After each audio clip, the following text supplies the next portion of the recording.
2রা জানুয়ারি থেকে শুরু হয়েছে ডায়মন্ড হারবার লোকসভা কেন্দ্রের অন্তর্গত মেটিয়াবুরুজ বিধানসভায় সেবাশ্রম ক্যাম্প এবং সেই যে সেবাশ্রম মেডিকেল ক্যাম্প সেই মেডিকেল ক্যাম্প পরিদর্শনে এসেছিলেন অভিষেক বন্দ্যোপাধ্যায়। আমি সরাসরি সেই ছবি একটু দেখাবো এবং যেটা দেখলাম জানা গেছে যে আজকে 3টি ক্যাম্পে অভিষেক বন্দ্যোপাধ্যায় ডায়মন্ড হারবার লোকসভা কেন্দ্রের সাংসদ তিনি পরিদর্শন করবেন।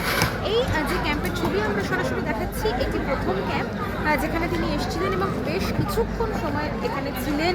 এখানে যারা রয়েছেন তাদের সাথে কথা বলেন, কী কী ব্যবস্থা করা হয়েছে, পরিকাঠামোগত কী কী ব্যবস্থা করা হয়েছে তিনি নিজে চারিদিকটা ঘুরে পরিদর্শন করেন। এবং শুধুমাত্র তাই না, এর আগে এই ডায়মন্ড হারবার লোকসভা কেন্দ্রের 3টি বিধানসভা অর্থাৎ ডায়মন্ড হারবার বিধানসভা কেন্দ্র, হলদা বিধানসভা কেন্দ্র এবং বিষ্ণুপুর বিধানসভা কেন্দ্রের যে মেডিকেল ক্যাম্প, সেই মেডিকেল ক্যাম্প সংগঠিত হয়েছে। এক একটা বিধানসভায় মোটামুটিভাবে 40 থেকে 42টি মেডিকেল ক্যাম্প রয়েছে, অবশ্যই মডেল ক্যাম্পও রয়েছে। এবং আজকে মেটিয়াবুরুজ বিধানসভা কেন্দ্রের অন্তর্গত যে সমস্ত মেডিকেল ক্যাম্প রয়েছে তার 3টে পরিদর্শনে এসেছিলেন অভিষেক বন্দ্যোপাধ্যায়। এখানে বেশ কিছুক্ষণ ছিলেন, প্রত্যেকের সাথে কথা বলেন, ব্যবস্থাপনা সেটা তিনি নিজে একেবারে খতিয়ে দেখেন। এবং এরপরে অর্থাৎ এই যে প্রথম ক্যাম্পে আমি দাঁড়িয়ে রয়েছি, এরপরে আরও 2টি ক্যাম্প তিনি পরিদর্শন করবেন বলে জানা গেছে।